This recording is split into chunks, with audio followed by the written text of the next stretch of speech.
Ciao raga, musta naga? Welcome sa inyong lahat. I am Chad and I will be your guide. Alora, 12 bonus ang pag-uusapan natin sa vlog na are. Mayroong 6 na bonus na hanggang 2023. Tapos mayroong 6 ulit na bonus naman para sa 2024. Mayroong bonus na mula 500 euros hanggang 1,500 euros. Meron din naman na mahigit sa 270 euros kada buwan. Merong 50 euros, merong up to 60 euros, at saka meron din na almost 80 euros. Alin ka kaya ang para sa iyo? Ang detalye raga, dopo na sigla, partiamo!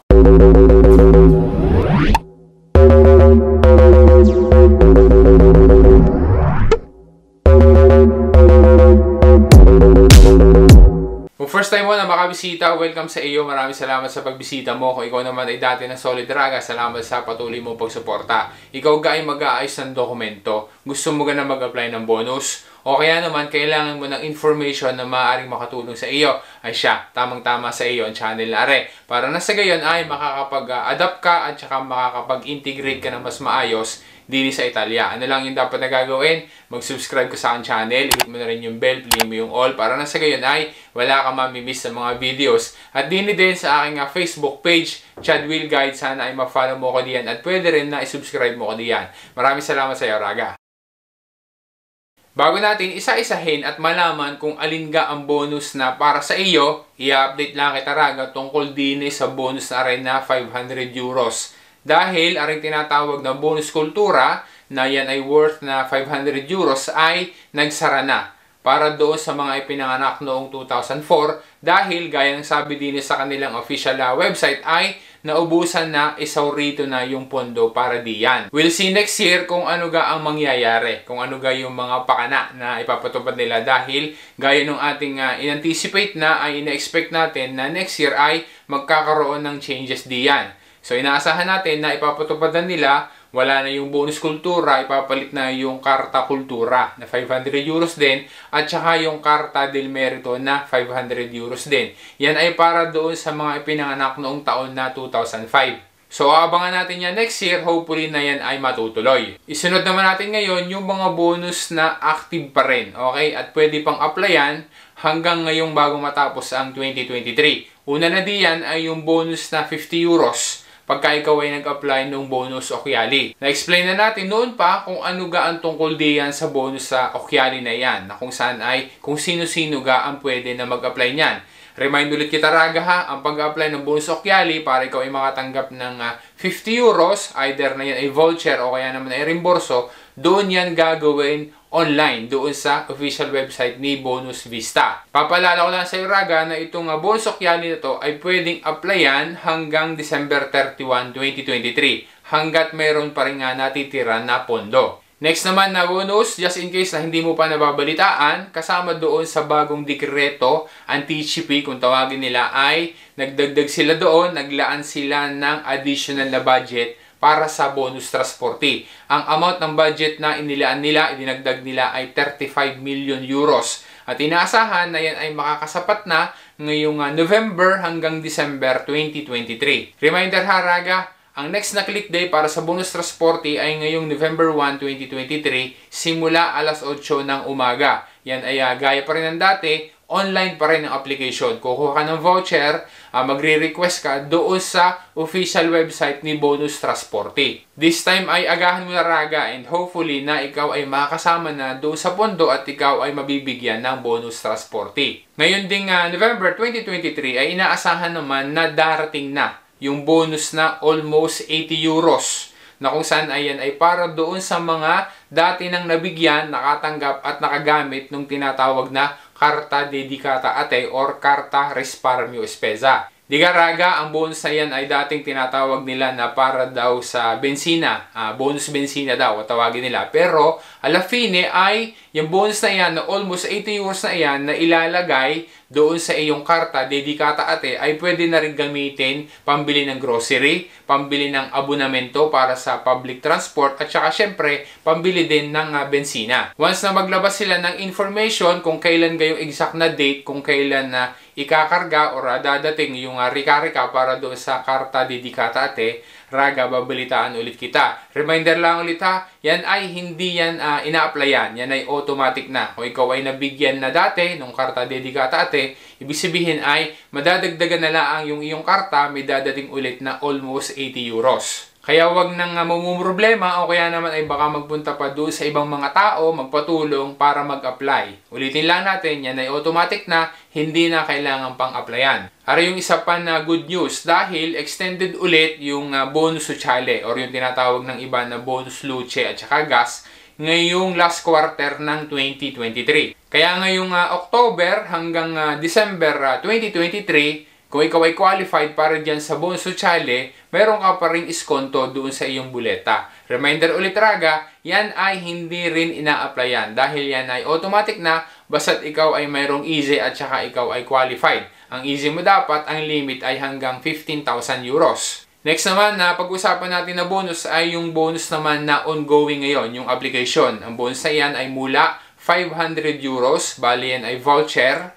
up to 1,500 euros. Ang bonus na iyan ay galing sa Regione Lombardia. Kaya iyan ay para sa mga residente ng Regione Lombardia. Ang tawag sa bonus na iyan ay Dote Scuola Merito 2023-2024. Nag-start na ang application yan online noon pang October 17, 2023 at matatapos magsasara ang application sa darating na November 23, 2023, alas 12 ng tanghali. Para kanino ang bonus na iyan? Yan ay para doon sa mga estudyante na nagkaroon ng matataas na grades noong school year na 2022-2023. Sila ang pwede na mag-apply diyan. Maaari na yung magulang ang mag-a-apply online o pwede rin na yung mismong estudyante kung siya ay majoreni na.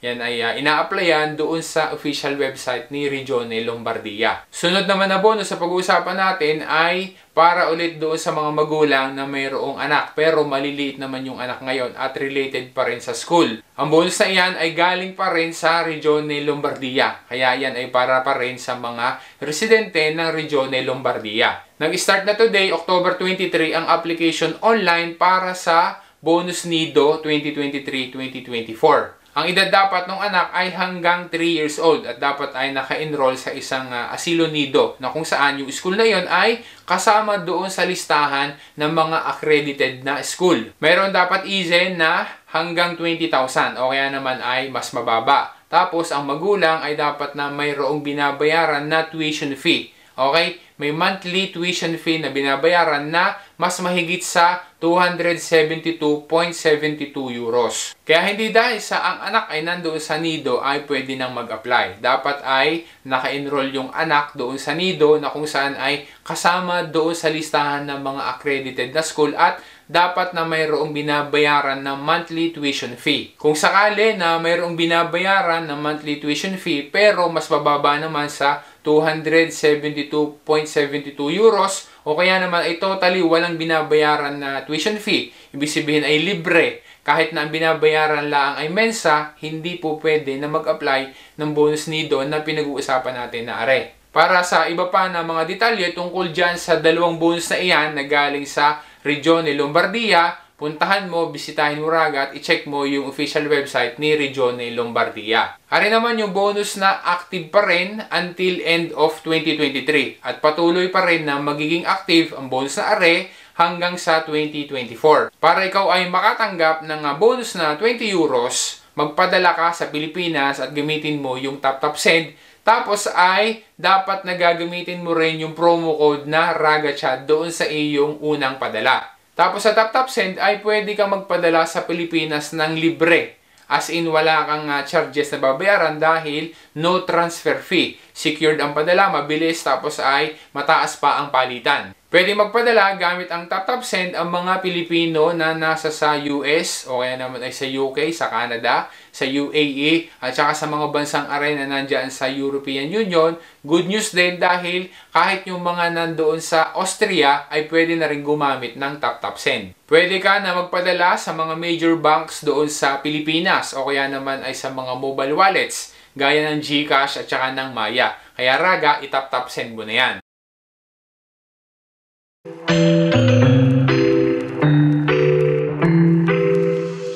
Ngayon naman, ang pag-uusapan natin ay yung mga bonus ngayong 2024. Ang iba sa mga bonus na ay aprobado na, yung iba naman ay inaasahan na may extend at saka magkakaroon ulit ngayong 2024. Kasama sa budget law ng 2024 ang increase para sa budget sa pagbibigay ng bonus nido. Bali ay 150 million euros ang ibibigay ang allotted na budget para diyan. Kaya inaasahan din na yung segundo filyo ay magiging libre na ang kanyang pagninido. Sa ngayon ay hintayin pa natin yung iba pa na magiging developments at saka yung mga magiging updates tungkol diyan sa bonus na iyan. Hayaan mo Raga, dating gawi, babalitaan uli kita. Para pa rin sa mga magulang na mayroong anak naman na maliit, ibig sabihin naman ang edad ay hanggang 6 years old. Mayroon din good news dahil mayroong additional na isang buwan na kung saan ay yung buwan na iyan ay 60% ang babayaran para doon sa Congedo Parentale. Ang sunod naman na bonus, gaya ng ating nabanggit na doon sa mga nagdaan na mga vlogs, meron na ulit na good news dahil sa 2024 ay meron pa ulit na ibibigay na Carta Dedicata Ate or yung tinatawag na Carta Risparmio Spesa. Pero this time, sa 2024 ay naasahan na ibang mga pamilya na or beneficiaries na ang mabibigyan. Kaya ibig sabihin, yung mga nabigyan ngayong 2023, malamang sa malamang ay hindi na sila ang mabibigyan dahil gusto ng gobyerno na ibang pamilya naman, ibang mga tao naman ang mabigyan, ang maabutan ng tulong diyan sa Carta Dedicata Ate. Ngayon, pagdating doon sa iba pa na info at saka mga detalye, halimbawa, kung kailan gayan magsisimula, kung magkano ang ibibigay, kung 382 pa rin, baka naman mas mababa o kaya naman ay mas mataas pa. Hihintayin pa natin Raga dahil wala pa silang ibinibigay na complete na mga detalye. Isa pa na good news regarding sa bonus sociale or yung tinatawag na bonus luce at saka gas. Digayan ay extended hanggang sa matapos ang 2023. Inaasahan din na sa first quarter ng 2024 ay yan ay mai-extend ulit. Ibig sabihin ay mayroon pa ulit na bonus sociale, yung tinatawag din ng iba na bonus luce at saka gas, ngayong January, February at saka March 2024. Ngayon, regarding doon sa kung ano ga ang limit ng IZE, kung yan ga ibabaguhin or yung dati pa rin limit na 15,000, yan ay iintayin pa natin yung iba pang mga detalye. Pero gaya ng dati, yung bonus sociale or bonus luce at saka gas, yan ay automatic na at hindi na kailangan pang applyan. Isa pang bonus na extended ngayong 2024 ay yung bonus prima casa. Salamat na lang doon sa allotted na budget na 380 million euros. Pang-anim na bonus na inaasahan sa 2024 na sana ay magkameron ulit ay ang bonus transporte. Although nagdagdag sila ng pondo para dito sa huling mga buwan ng 2023 para sa bonus transporte, inaasahan pero hindi pa sigurado kung meron pa ulit o magbibigay pa ulit sila ng bonus transporte para sa 2024. Pero positibo ang indikasyon na magkakaroon ulit, magbibigay ulit sila ng bonus transporte ngayong 2024. Dating gawin Raga, once na mayroong update, may mga developments at saka mayroong mga info na dapat na malaman mo, babalitaan uli kita. Kaya anong yung dapat na gagawin? Lagi kang mag-stay tuned doon sa aking mga vlogs. Lagi kang manood ng aking mga videos para magiging updated ka. O Raga, alam mo na ang iyong gagawin ha. Pa-subscribe na lang din sa aking channel.